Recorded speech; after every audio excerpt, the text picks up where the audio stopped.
highlight from India. First, Samsung Electronics sole company to hit targets under PLI scheme. Samsung Electronics is the only company that has surpassed both investment and output targets under the production linked incentive scheme for handsets and components this year.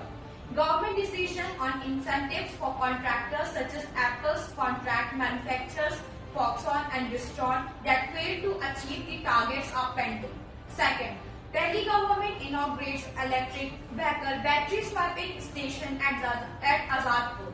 The Delhi government has floated a tender to build 100 public charging stations with 500 charging points at prominent locations.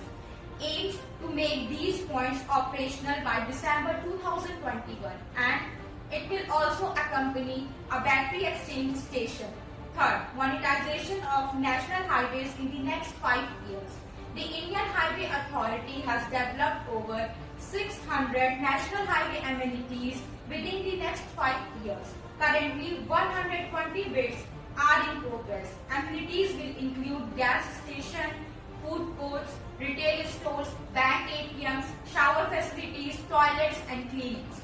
Fourth, Indian government to split the sales price of foreign e-commerce companies. The Indian Tax Bureau will have to retrospectively segregate sales price of foreign e-commerce businesses in India into sales price and platform users fee, and impose a general taxation on the former and an equal taxation on the latter. Fifth, first crime. An India baby products company attracted approximately $315 million in private equity consortium investment.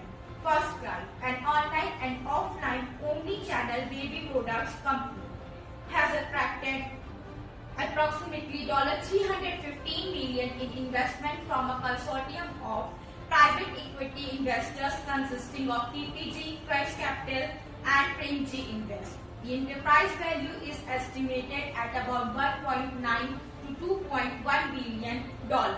Target to be listed on the stock market within the next 18 to 24 months. Thank you.